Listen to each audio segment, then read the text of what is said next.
Everyone, समग्र शिक्षा में आप सबका स्वागत है।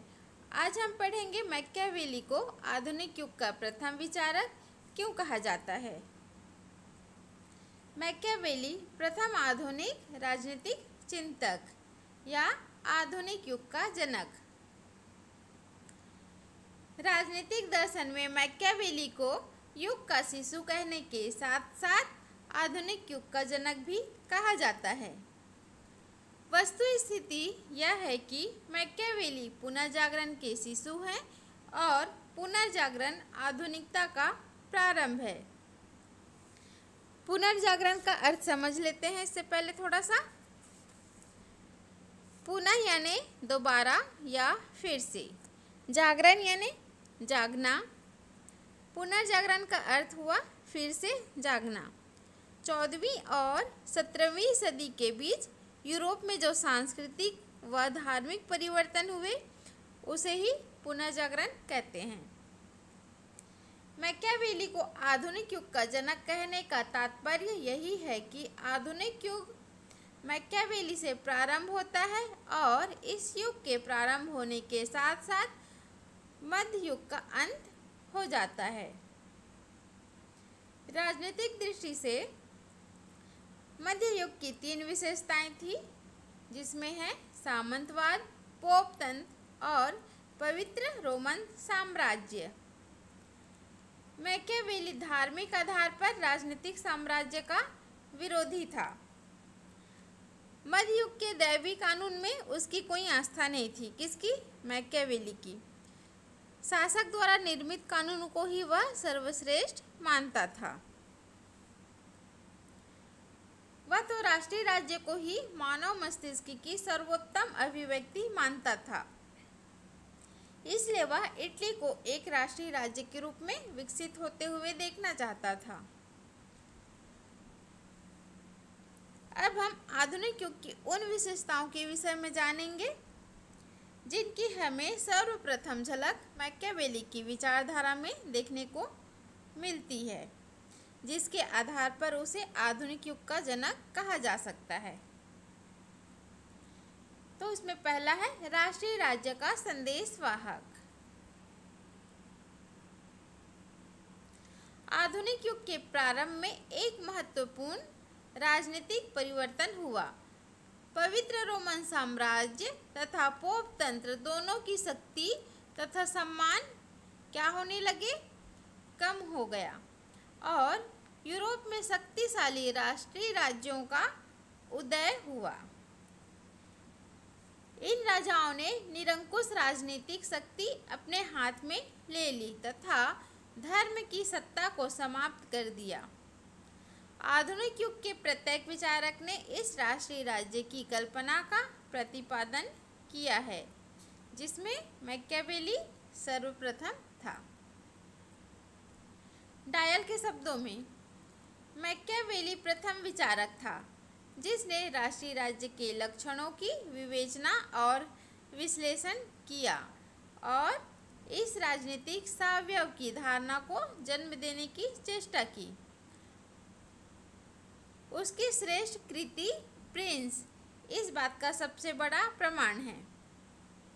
वह अपने समय के राष्ट्रीय राज्यों जर्मनी, स्पेन, फ्रांस और इंग्लैंड को बड़े सम्मान की दृष्टि से देखता था और उसकी समस्त राजनीतिक कृतियों का यदि कोई उद्देश्य बताया जा सकता है तो वह इटली को राष्ट्रीय राज्य के रूप में परिणित करना ही था। किसका? मैकियावेली के। अगर समस्त कृतियों का अगर कोई उद्देश्य बताया जा सकता है तो वह क्या है? इटली को राष्ट्रीय राज्य के रूप में परिणित करना। अब आगे है राज्य की आधुनिक स्थिति का निरूपण। आधुनिक युग का एक प्रमुख लक्षण राज्य को प्राप्त अत्यंत महत्वपूर्ण स्थिति है और अरस्तु के बाद मैकियावेली सबसे पहले राजनीतिक विचारक हैं जिन्होंने राज्य की महत्वपूर्ण स्थिति का निरूपण किया है। मैकियावेली मैकियावेली ने राज्य की महत्ता का इस सीमा तक प्रतिपादन किया है कि उसे एक प्रकार से साध्य ही बना दिया है।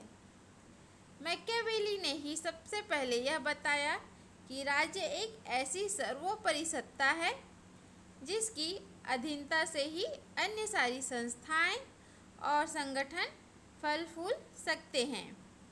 समाज की अन्य सभी छोटी बड़ी संस्थाएं राज्य की अधीनता में रहकर ही अपना कार्य सुरक्षित ढंग से कर सकती हैं और राज्य के हित में ही अपना हित समन्वित कर आगे बढ़ सकती है।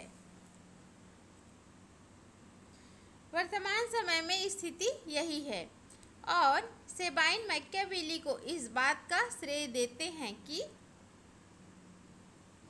उसने राजनीतिक विकास की दिशा में होने वाले इस परिवर्तन को पहले से ही भांप लिया था। अब आगे है राज्य की प्रभु सत्ता का पोषक। मैकियावेली ने संप्रभुता शब्द का प्रयोग कहीं नहीं किया है। जिस प्रकार बोंदा, हाब्स, गैसियस, ऑस्टिन ने संप्रभुता पर विचार किया है, उसकी परिभाषा दी है, वैसे कोई भी परिभाषा इन्होंने नहीं दिया है, पर उन्होंने राज्य को सर्वोपरि संस्था माना है। संप्रभुता के विचार को आधुनिक युग की प्रतीक धारणा कहा जा सकता है। राज्य को उन्होंने सर्वोपरि संस्था माना है जिसकी अधीनता में सभी व्यक्ति और संस्थाएं रहती है।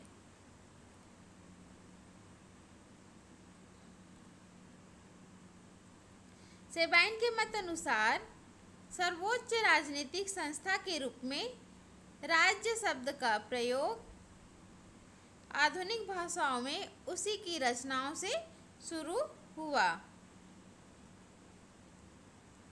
मैकियावेली के समय से ही राज्य संप्रभु कहा जाने लगा और बाद में संप्रभुता का सिद्धांत प्रतिपादित कर दिया गया।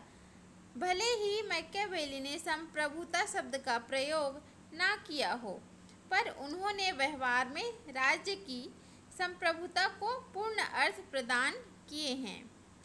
इस प्रकार मैकियावेली सिद्धांत में न सही लेकिन व्यवहार में अवश्य ही राज्य की संप्रभुता के पोषक थे।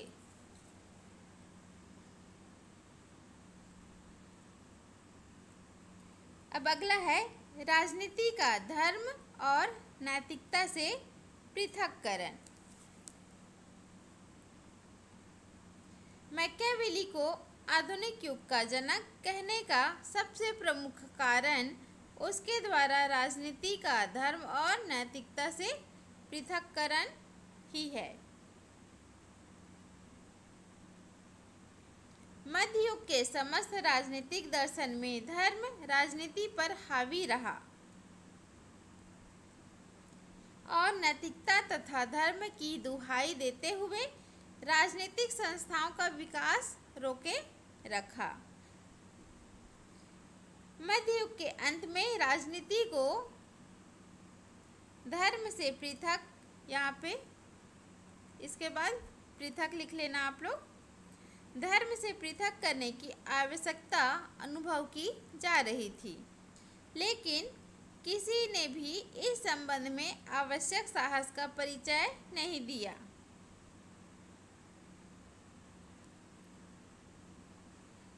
मैकियावेली ने ही सर्वप्रथम निर्भीकता और स्पष्टवादिता के साथ घोषणा की कि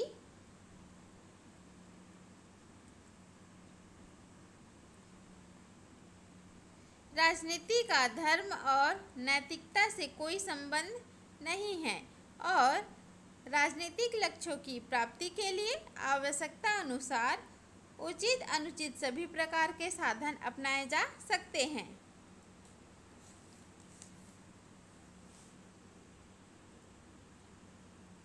कोकर के शब्दों में मैकियावेली को प्रथम आधुनिक राजनीतिक सिद्धांतवेत्ता कहने का सर्वप्रमुख कारण धर्म और नैतिकता के प्रति उसकी उदासीनता है और उसके द्वारा केवल लौकिक अनुभव और मानवीय विवेक को ही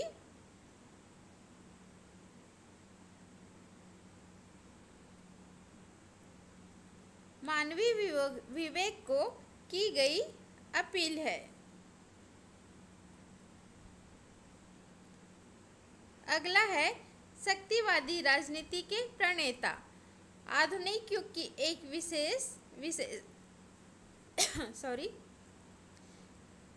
आधुनिक युग की एक विशेषता शक्तिवादी राजनीति है और इस शक्तिवादी राजनीति को मैकियावेली ने ही प्रारंभ किया है।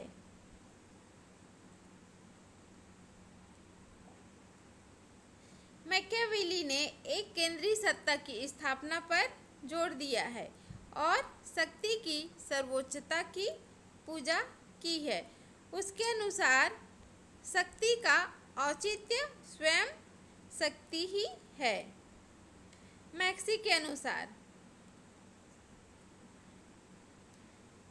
इस संबंध में यथार्थवादी दृष्टिकोण अपनाने वाला वह प्रथम विचारक था। इसी प्रकार डोनाल्ड इड बेल्जोल ने लिखा है कि यदि एक शब्द में मैकियावेली के चिंतन के केंद्रीय तत्व को संक्षिप्त करना संभव हो तो वह तत्व है शक्ति। उसका कैसे निर्माण किया जाए, उसे कैसे बनाए रखा जाए और उसका विस्तार कैसे किया जाए। अगला है व्यक्तिवाद के समर्थक।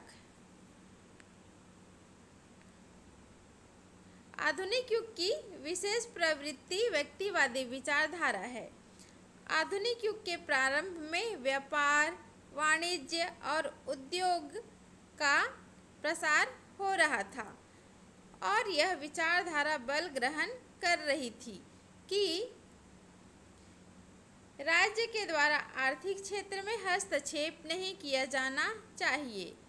मैकियावेली ने इस विचारधारा के अनुसार ही शासन को यह परामर्श दिया कि प्रजाजन के धन का किसी भी दशा में अपहरण नहीं किया जाना चाहिए तथा व्यापार और वाणिज्य के विकास के लिए सभी आवश्यक प्रयत्न किए जाने चाहिए। उसने इस प्रवृत्ति के अनुरूप ही शासक को यह परामर्श दिया कि उसे स्वयं व्यापार वाणिज्य के चक्कर में नहीं पड़ना चाहिए।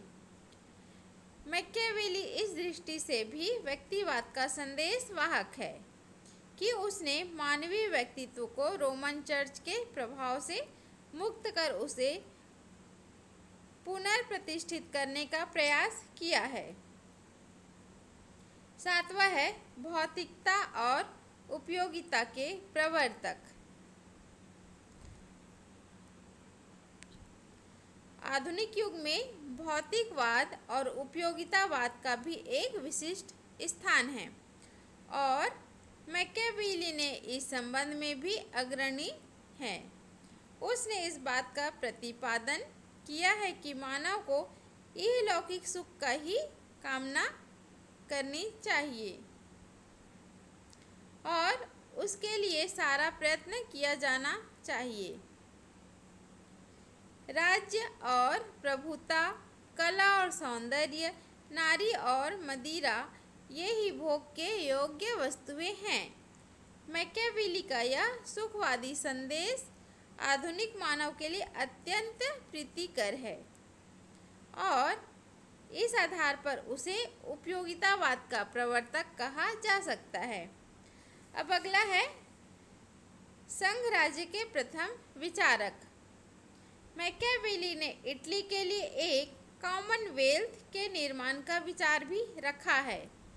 उसका कहना था कि एक बार प्रिंस इकाई राज्यों को विभाजित कर उन्हें अपनी अधीनता में कर लेगा, फिर एक ऐसा संघराज्य बनाएगा जिसमें शासन की शक्ति कुछ सीमा तक इकाइयों में विभाजित होगी। आधुनिक युग में विशाल राज्यों के लिए संघीय व्यवस्था ही अधिक व्यवहारिक है और मैकियावेली ने चाहे संघ राज्य के सारे तत्वों पर विचार न किया हो, लेकिन उसने इस कल्पना को अवश्य ही लिया था। अब ये 9वां और लास्ट है आधुनिक अध्ययन पद्धति के अनुयायी। इन सब के अतिरिक्त मैकियावेली अध्ययन पद्धति की दृष्टि से भी आधुनिक युग के जनक हैं। आधुनिक अध्ययन पद्धति के प्रमुख लक्षण बताए जा सकते हैं: पर्यवेक्षण, यथार्थवादी दृष्टिकोण, वैज्ञानिक तटस्थता, विश्लेषण और ऐतिहासिक आधार। मैकियावेली ने अपनी अध्ययन पद्धति में मध्य युग के अति धार्मिकतावादी दृष्टिकोण का बहिष्कार किया था और बहुत कुछ सीमा तक उसकी अध्ययन पद्धति में आधुनिक युग की अध्ययन पद्धति के उपयुक्त सभी लक्षण विद्यमान हैं। उसने अपनी सूक्ष्म और स्पष्ट दृष्टि के आधार पर तत्कालीन परिस्थितियों का पर्यवेक्षण किया और ऐतिहासिक आधार पर विभिन्न परिणाम निकाले। यद्यपि मैकियावेली में दूरदर्शिता का अभाव है और उसकी अध्ययन पद्धति में कुछ त्रुटियां भी है, लेकिन उसकी अध्ययन पद्धति आधुनिक ही पद्धति है। यद्यपि कहीं कहीं मैकियावेली की विचारधारा में मध्य युग के विचारों का भी अप्रत्यक्ष प्रभाव दिखाई पड़ता है, किंतु उसके राजनीतिक दर्शन में आधुनिक युग की प्रवृत्तियां ही प्रबल है और उसे बहुत कुछ सीमा तक सत्य रूप में आधुनिक युग का जनक कहा जा सकता है। W.T. जोन्स लिखते हैं कि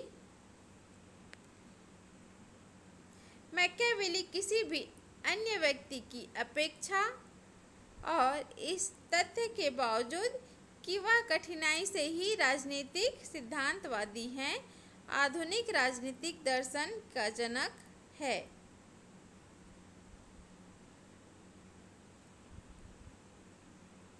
इटली में राष्ट्रीयता की भावना मैकियावेली के विचारों द्वारा ही जागृत हुई। उसे इटली का प्रथम राष्ट्रवादी और प्रथम देशभक्त कहा जा सकता है।